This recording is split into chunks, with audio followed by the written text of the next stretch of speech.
I think Lincoln Riley's teams have gotten worse every year. It's not going in the right direction. It's headed in the wrong direction.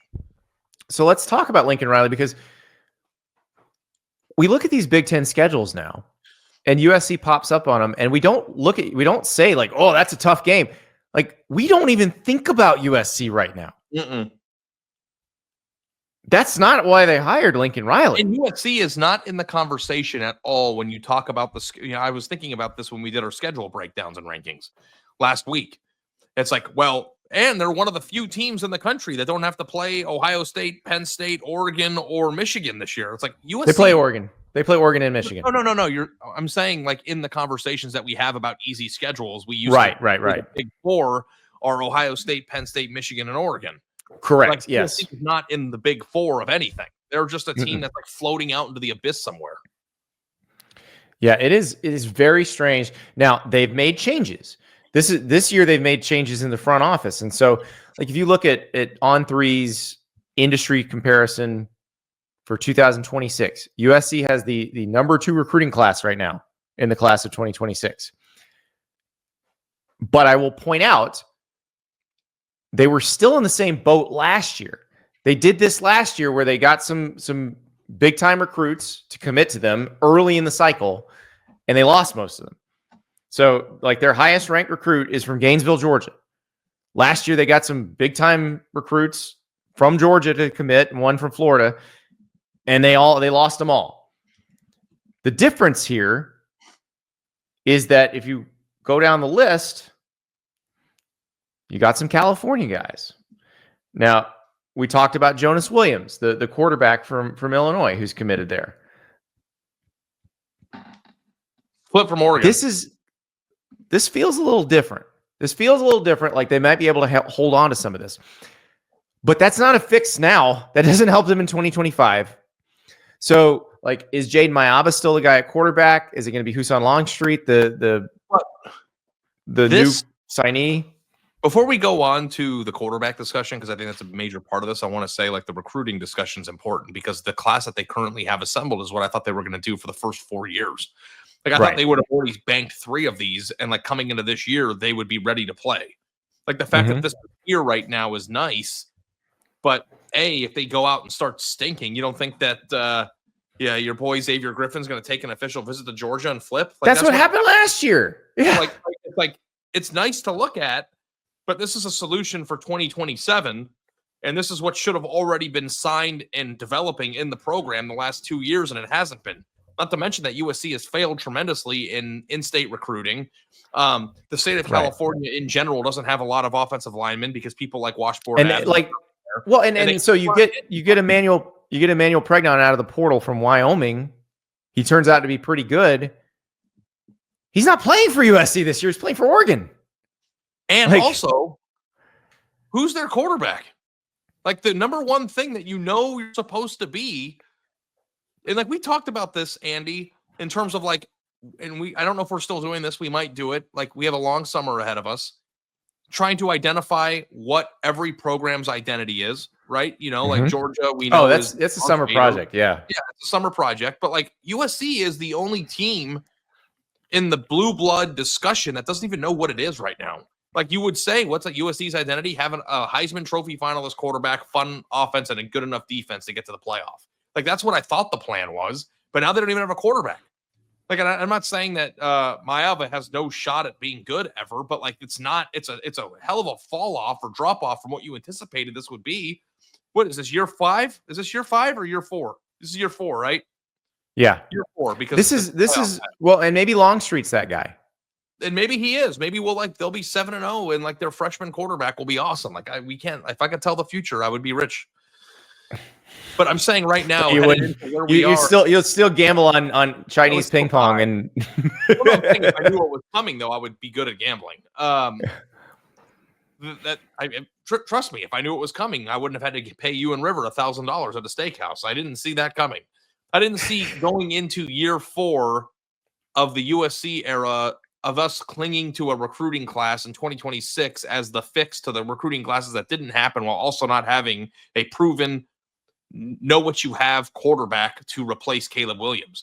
Like, because like we're 2 years away from him. It's not Caleb just left. We got to figure out somebody to replace Caleb. Like, we're 2 years removed from Caleb now, and we still don't know who that guy's going to be. And like when we talk about this or write about this, the USC fans will chime in and say, well, but the most recent fixes are going to fix it. But they're not. But he's tried to make fixes along the way, and they've gotten worse. That's what scares me about this, because Lincoln Riley at Oklahoma, you kind of knew what you were going to get. They're going to be bad on defense, but they were going to be amazing on offense. The Lincoln Riley Oklahoma teams that won the Big 12, I think would have been pretty competitive in the SEC too. Like, oh, for sure, yeah.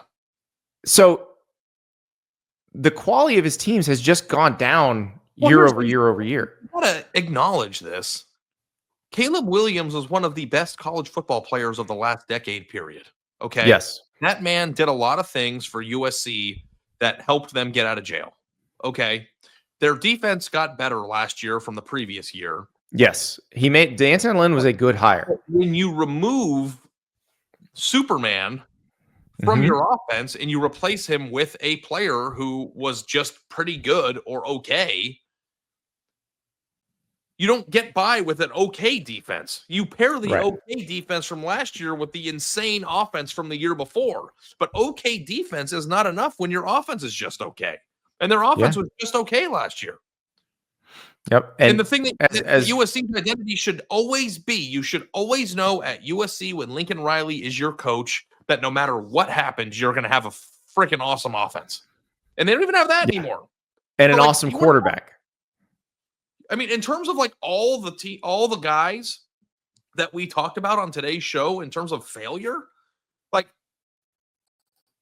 Lincoln Riley has failed the most out of all those guys, right? Maybe Brent Venables, because he has had 2 really bad years and Oklahoma doesn't have very many bad years.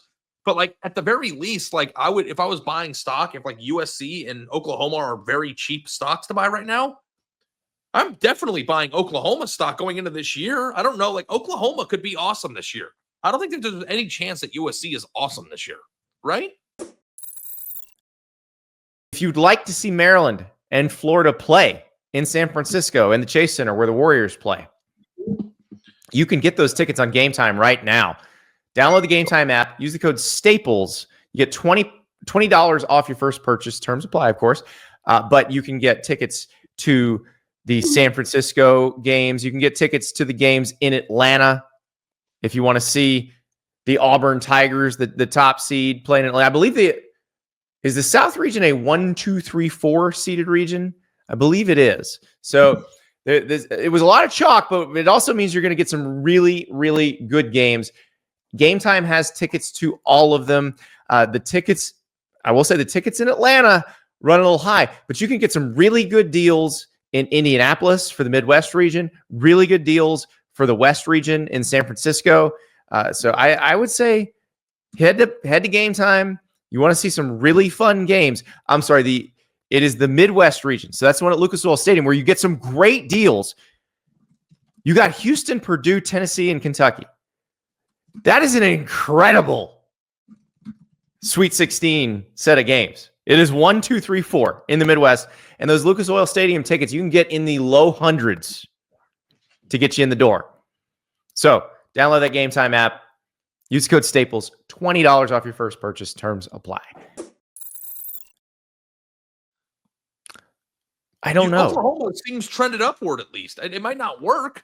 But with their offensive line fixes, hopefully their entire receiver room won't be injured this year. And you go get who I think is probably going to be one of the 4 best quarterbacks in college football this year. You have actual tangible improvements that you can cling to. Not to mention that Oklahoma sucked a lot last year because half their team was injured. Like that's also part of the equation. Like USC just stunk. Like I don't think. But USC didn't really stink. USC lost a lot of 1-possession games.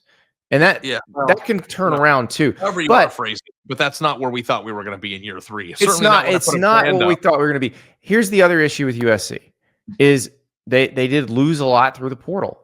So like Woody Marks, his eligibility ran out. He was the Mississippi State running back transfer. He gained 1,133 yards last year. Averaged 5.7 yards. Last year they stunk, Andy. Okay. They lost to Minnesota too. I know. They lost to that Michigan team. Yeah, I know. Quentin Joyner averaged 7.6 yards a carry for them. Who does he play for now, Ari? Not them, right? Texas Tech. Yeah. Like I just said, their best returning offensive lineman went to Oregon. They kept their 2 best receivers, but then they lost their next 3. They're elsewhere now. Zach Branch is at Georgia. Deuce Robinson, Florida State. Kyron Hudson is at Penn State, right? So that's at a certain point, you gotta have some continuity. They lost to Michigan last year, 27-24. And then that's not the game that Michigan had like 9 yards passing or something. Yeah, it was. Yes, you knew they went Alex orgy. It was a full-blown orgy. It was a full-blown rushing orgy. Not a passing orgy. It was a running orgy. Yeah, I'm looking at the game leaders area. Oh yeah. Orgy went 7 for 12 for 32 yards and they won. No, Michigan was like, okay, we're in trouble. We are just going to run the ball. You stop us. By the way, we're just going to run the ball. And that was the USC game too, where Michigan scored with 37 seconds left, and they had a final drive. It was a 2-minute drill. I think it was like a minute. We're just going to run the ball. Yeah. And then Mullings broke off an 80-yard run or something to get him inside the 10-yard line. It's like, dude, you knew they weren't going to throw it. It was they were like, I'm not gonna like listen, Andy. This is a podcast, and I know that sometimes I say a team stinks when they were actually just okay. Like, we don't need to like safeguard like the USC fans. They stunk last year, okay? Like, we're not gonna. If Ralph was listening, you don't know what stink me. Call me, Ralph. They stunk, okay? They were terrible for what in comparison to what the standard should be. That's not. If you would have said their season the day that Lincoln Riley got hired in year 3, people would have been mortified. They would have. You're right. River, throw the USC schedule back up there. Can we talk about the back half of this schedule? Sure. Let's talk about it. Let's talk about how actually they lost one of their best not even the back half. Let's start in the end of September. Like, this is actually one of the harder Big Ten schedules because obviously they play Notre Dame in the non-conference. Illinois, Michigan, Notre Dame, Nebraska, Northwestern, Iowa, Oregon, UCLA. Yeah. Iowa, Michigan, Notre Dame, Nebraska, Iowa, Oregon. I don't like that. Yeah, no, I don't like 3 road games in the Midwest out of 4 weeks either. At Illinois, at home against Michigan, at Notre Dame, and then bye week at Nebraska. That's at least they get their bye week in there, but like there's a lot of Midwest flights there. I would say Halloween weekend, we're going to have a real good idea what's going on there. Because, listen, Matt Rule at Nebraska, under pressure as well, not the same kind of pressure because Nebraska's improved both seasons under Matt Rule. But Nebraska, in year 3 of Matt Rule, should be higher than USC in the pecking order based on what USC's done. Now, USC shouldn't be low. USC and Nebraska should both be in the upper half of the Big Ten. But I'm not sure there's room for both of them in the upper half right now. Yeah. So, I know that we don't. Do we have the actual buyout numbers or like we don't? It's massive. It's enormous. I don't even know if it's possible. I think that like it's like a mostly guaranteed contract, and it happened at a time where he got pried away from a job that he didn't have to leave, so it had to be a $100 million guaranteed contract, right? Like, I'm sure it was 100% guaranteed. Yeah. So like it's probably in the $60 to $70 million range at this point. Like I think he could, outside of sexually harassing somebody, I don't think that he's going anywhere for a long time. Don't do anything that would cause you, as you see with Stanford right now. We talked about that the other day, and I suspect we're going to see some action on that here in the next week or so. But as long as you mind your P's and Q's, I don't think they can fire you, no matter what happens. it's like the reverse of forced patience too. Like it's like, right, like the forced patience thing is like, okay, well, you can't fire anybody for 6 or 7 years. You have you're stuck with this person through good and bad, and hopefully that'll manifest in good things towards the second half of that forced time because you're giving a guy time to cook. But on the other hand, too, it's like if you wake up every morning and well, these people can fire me in 5 years, even if they wanted to. My hope is that there isn't a lack of motivation or a lack of feet. Well, that's what happened with Jimbo Fisher. There was a lack of motivation. Money. What are they going to do? Raise $77 million and fire me? Yeah. Yes. You almost want your coach to feel like they're going to get fired.